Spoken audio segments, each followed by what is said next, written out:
Сайн байцгаана уу? Аян байна. Энэ удаагийн бичлэгээр та хэдэд маш гоё зөөлөн шаргашгүйгээр шаардлахгүй үнэхэрийн амархан рулетний жорыг хуваалцах чинь бидэнд хэрэгтэй бүх орцыг бичлэгийн доор мэдээлэл хэсгээс хараарай. За эхлээд хэдүүлээ бичээнүүдээ ингэж ууданд хийгээд үермэг болгоно. Та хэдэд хэрвээ бутлагч машин байх юм бол тэрэнд хийгээд маш амархан хурдан буталж болно.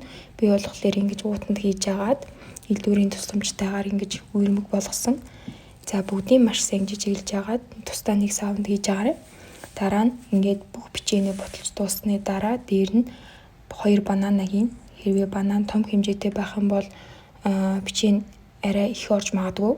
Жижиг байх юм бол бага урангас гэх мэтлэн хэмжээ өөрчлөгдөнө. Миний болохоор арай томхондоо банан байсан. Дээрээс нь 2 хоолны албаг сүүгээ нэмээд бүгдийг маш сайхан ингээд гараараа базаад ийм зөөлөн гурал зурах хэвээр. Нэгэн жигд мас үүсгэнэ.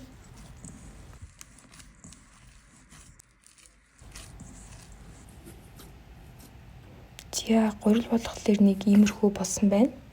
Одоо хэдүүлээ үүнийг дукопны наалддаггүй цаасан дээр тавьж агаад дээрээс нь дахиад нэг цаас тавьж ингэж гараараа жоохон нэмгэлээд дараад өгөөрэй. Дараа нь нимгэн элдэнэ.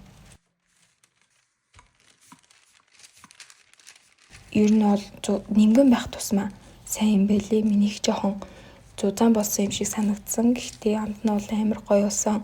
Ингэж элдэнэ. За нэг иймэрхүү болсон байна. Одоо дотор нь хийх чимсээ жижиглэнэ. Би манго хийх гэж байгаа. Та хэд маг хүсвэл хам боргоцой, киви, гүзээлзэг, тоор гэх мэтлэн өөрсдийнхөө дуртай чимсээ хийгээрэй. За хөргөчөнд байгаа хүйтэн кремээ ингэж миксер дээд хөтгөрүүлнэ. Үүнд би 1 минут орчим миксердсэн. Илсэн бичээндээ бүгдийг ингэж жигд тараагаад түрхэж өгөөрэй. Дараагаар нь болохоор дээр нь жимсээ хийн. Ер нь ол жимс их байх тусмаа гоё болд юм байна. Та хэд маань төрөл бүрийн жимснээс их хийж туршаад үзээрэй. Яг ингээд орохдоо болгоомжтой цаастайгаа эргүүлж агаад дараа ингээд зузаараад ирэнгүүт гараараа эргүүлж болно. Нөгөө талын нь болохоор ингэж холбож өгсөн. За ингээд л амархан рулет маань бэлэн болсон. Одоо үнийг хөргөчөнд хэсэг байлгаад зүсчий дээрээ. Дотор нь жимс нь харагдаад амар гоё байгаа биз. За энэ рулет болохоор крем болон жимс нь их байх тусмаа амар гоё амттай болд юм байна. Дараагийн удаа өөр жимсээр төрлөө нэмж агаад хийж үзэн гэж бодож байгаа.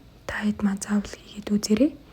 Тэгээд журмаа таалагдсан бол лайк аваад дарахаа битгий мартаарай. Дараагийн илүү гоё журуудаар уулзцгаая. Бичлэгээ дуустал үзсэн та хэдэд маш их баярлалаа. Баяртай манайхан.